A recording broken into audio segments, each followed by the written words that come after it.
आज एक बहुत बड़ी खबर निकलकर सामने आई है दोस्तों को कि पिछले 3 से 4 दिन के भीतर सीरिया के अंदर सब कुछ शांत नजर आ रहा था। अब खबर आई है निकलकर कि इजराइल ने अपनी पकड़ ढीली की और उसके बाद जो ड्रूज मिलिटेंट्स हैं उन्हें आखिरकार खदेड़ दिया गया है। एक बड़ी जीत का ऐलान सीरिया की तरफ से किया गया। सीरिया क्या, कबीलों की तरफ से किया गया है कि हां, उन्होंने इजराइल के चंगुल में जाने वाले दक्षिणी सीरिया को और सुवेदा को बचा लिया है और इस खुशी का, इस जश्न का इजहार करते हुए नजर आए। इजराइल की तरफ से कोई प्रतिक्रिया नहीं दी गई, जबकि खबर ये निकली थी कि इदलिब में एक बड़ा धमाका, बड़ा हमला इजराइल की तरफ से किया गया था, लेकिन लड़ाकों ने किसी भी कीमत पर यह छोड़ने से पूरी तरह से पीछे हटते रहे कि हम अस-सुवेदा तब तक नहीं छोड़ेंगे जब तक ड्रूजों को खदेड़ ना दिया जाए। और वही हुआ। और उसके बाद क्या हुआ, इजराइल इतना बुरी तरह से घिर गया है कि कई देशों ने, खास तौर पर पश्चिमी देशों ने मोर्चा खोल दिया है। फिलिस्तीन को लेकर एक बड़ा ऐलान जो बेंजामिन नेतन्याहू और उनकी सरकार पचा नहीं पा रही। और खबर दिखाऊंगा थाईलैंड, कंबोडिया से जुड़ी भी। नमस्कार, मैं हूं प्रज्वल गौतम और आप देख रहे हैं टाइम्स एक्सप्रेस। सबसे पहले ये जीत का जश्न आपको दिखाने जा रहा हूं। ये जीत का जश्न देखिए।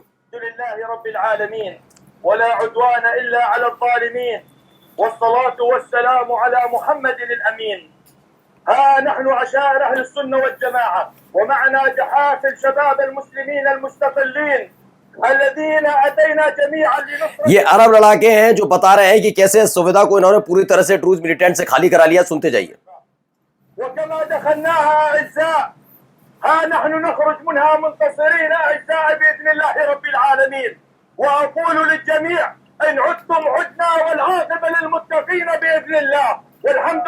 इसके साथ साथ ये भी बता रहे हैं कि जैसा ये सोचा जा रहा था कि अब कबीले जो लड़ाके संगठन है पूरे सीरिया को लगातार अस्थिर करके रखेंगे, ऐसा नहीं है। वो सुवेदा से वापस जा रहे हैं, ड्रूज मिलिटेंट्स को ही खदेड़ने के लिए आए थे। और ये वापसी की तस्वीर ये देखिए।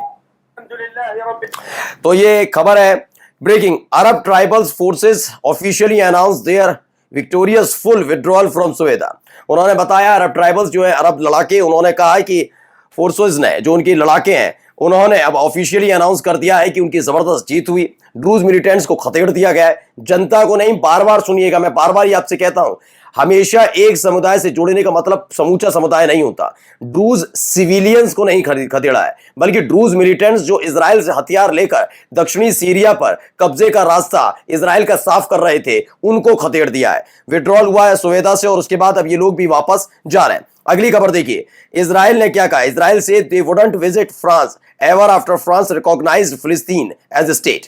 अब देखिए, आपको मैंने खबर दिखाई भी थी कि फ्रांस ने मोर्चा खोल दिया। उसने कह दिया सितंबर में फिलिस्तीन को राष्ट्र का दर्जा मिलेगा, यानी देश की तो ये तौर पर मान्यता मिलेगी। अच्छा, ये बेंजामिन नेतन्याहू को खतरा क्यों है इससे? जब कोई एक देश होता है तो उसे अलग तरीके से सहायता, उसके दोस्त, अलग अलग संगठन में उसका शामिल होना, ये तमाम चीजें होती हैं। अभी आप फिलिस्तीन को देखेंगे, चूंकि कई देशों ने उनको, उस फिलिस्तीन को मान्यता नहीं दी। जो जो देश फिलिस्तीन को मान्यता देते जाएंगे, जैसे फ्रांस ने दी, तो फ्रांस जितने गुटों में है, अगर उस मापदंड पर फिलिस्तीन सही साबित होता है तो उन गुटों में आ सकता है। लेकिन फ्रांस जब तक फिलिस्तीन को एक देश के तौर पर मान्यता नहीं देता, तब तक फ्रांस जिस गुट में है, उस गुट में फिलिस्तीन की मौजूदगी मुमकिन नहीं थी। अब अंतर्राष्ट्रीय जो संस्थाएं बनी हुई है, जिसमें सबसे खतरनाक नेटो को मैं मानता हूं कि तमाम देशों की सेनाएं एकजुट होकर किसी एक देश पर हमला करने के लिए सहमत हुई है, जिसमें अमेरिका भी है, ब्रिटेन भी है, बहुत सारी, जिसमें तुर्की भी है। तो ऐसे भी देशों का हिस्सा, ऐसे संगठन का हिस्सा अगर बनता है तो उनका एक ये होता है कि अगर फलाना देश, कोई दूसरा देश उन पर हमला करने के लिए तैयार है, यानी इजराइल हमला कर रहा है, तो इजराइल विरोधी गुट में फिलिस्तीन खड़ा हो जाएगा।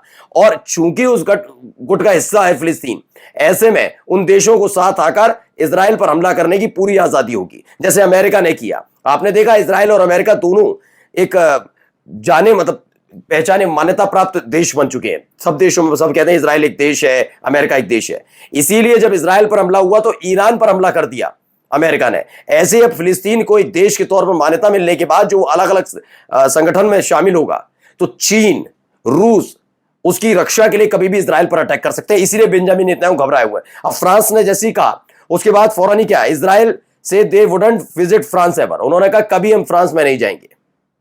उन्होंने मना कर दिया, हम फ्रांस जाने ही वाले नहीं है, यह स्पष्ट मना किया गया। चलिए अगली खबर देखिए। सऊदी अरेबिया ने भी तारीफ की है, प्रेजेस फ्रांस डिसीजन। उन्होंने फ्रांस के इस डिसीजन का बहुत अच्छी तरीके से लिया, उन्होंने कहा बहुत अच्छा किया है। उन्होंने recognise a Palestine state, call on other countries to take the same step.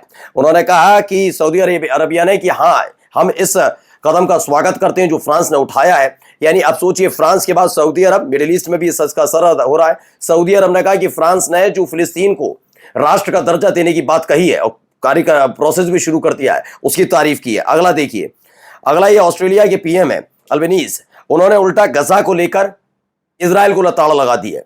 उन्होंने कहा जो हालात वहां पर बने हुए हैं ये इस दशक के सबसे गंदे और बुरे हालात हैं। उन्होंने कहा denial of aid and the killing of civilians, यानी कि खाना पीना इलाज का सामान देना मना करना, उसके लिए पाबंदी लगाना और लोगों की हत्याएं करना इस दशक की सबसे गंदी और घिनौनी हरकत है, और जिसका जिम्मेदार उन्होंने इजराइल को बताया है। चलिए अब आपको लेकर चलते हैं कुछ कंबोडिया में क्या क्या हो रहा है, ये देखते चलिए। तो ये तस्वीरें निकल कर आई सामने, देखते चलिए। देखिए कितना ताबड़तोड़ हमले हो रहे हैं, एक के बाद एक, एक के बाद एक। देखिए एक और रॉकेट, एक और रॉकेट, एक और रॉकेट। देखिए ये कंबोडिया की तरफ से थाईलैंड पर किया गया हमला है जो लगातार जारी है। अभी तक अगर आप आकलन देखेंगे तो कंबोडिया थाईलैंड पर भारी पड़ रहा है। तो इसमें जो निकल कर आया, इसमें बताया गया Cambodian army launch multiple rocket attacks into Thailand. Thailand पर ताबड़तोड़ कंबोडिया की तरफ से हमला किया गया। अच्छा, खास बात क्या है कि अभी भी अगर ताकत के हिसाब से अभी तक देखा जाए, कंबोडिया थाईलैंड पर भारी पड़ रहा है। कंबोडिया और थाईलैंड के बीच जो संघर्ष है वो एक हिंदू मंदिर को लेकर है, जो कंबोडिया और थाईलैंड के बिल्कुल बराबर में स्थित है। यूएन ने ये पक्ष सुनाया था कि जो मंदिर है वो कंबोडिया की हिफाजत में रहेगा और ये हेरिटेज भी है, और इसको लेकर थाईलैंड भड़क गया। वो लगातार आपत्ति जताता रहा, जबकि यूएन ने कहा भौगोलिक स्तर पर देखा जाए तो कंबोडिया की संपत्ति है। इसी को लेकर फिर से विवाद शुरू हुआ है। पहला तो आप इसे समझ लीजिए, अभी कंबोडिया भारी पड़ रहा है। थाईलैंड के हथियार तो हैं, वो भी अटैक कर रहे हैं, ऐसा नहीं है थाईलैंड अटैक नहीं कर रहा कंबोडिया पर, लेकिन माना जा रहा है जैसे जैसे थाईलैंड कमजोर पड़ता ना जाएगा वैसे ही अमेरिका थाईलैंड के साथ आएगा। यहां पर भी एक बड़ा संघर्ष छिड़ सकता है। अमेरिका नजर बनाकर रखा हुआ, क्योंकि कंबोडिया के साथ चीन नजर आ रहा है। अब देखिए एक और तस्वीर खबर देखिए, थाईलैंड ने एयरफोर्स भेजी है, कहा Swedish made 4th generation sharp JAS-39 Gripen ये भेजा गया है कंबोडिया पर एयर स्ट्राइक करने। 48 थाई फाइटर जेट भेजे गए, F-16 JAS-39 भेजे गया है। ये एक बड़ी खबर निकल कर आई। अब आई थाईलैंड कंबोडिया सीमा पर क्या क्या हो रहा है रात भर, देखिए एक के बाद एक हमले। देखिए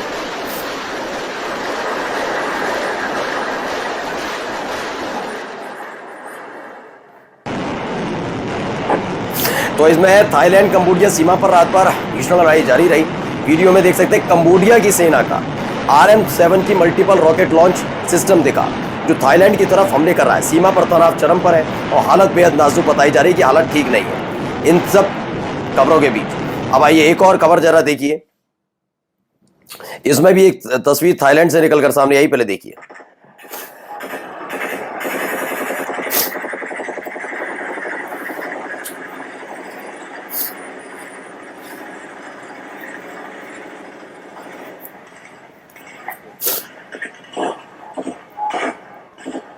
अच्छा, ये दावा किया गया जिस मंदिर को लेकर पूरा ये विवाद चल रहा है उस पर थाईलैंड ने सबसे पहले स्ट्राइक किया, हमला किया इस एंशिएंट टेंपल पर। उसके बाद कंबोडिया ने रिस्पॉन्ड किया और फिर हालत क्या है थाईलैंड की हर कोई देख रहा है। लेकिन मैं जैसा बताया, थाईलैंड और कंबोडिया के बीच अगर ये संघर्ष छिड़ता है तो अमेरिका बीच में जरूर कूदेगा, और अमेरिका कूदा तो यकीन मानकर चलिए एशिया के इन देशों में चीन, रूस, ईरान, इन देशों की भी एंट्री हो जाएगी। नमस्कार।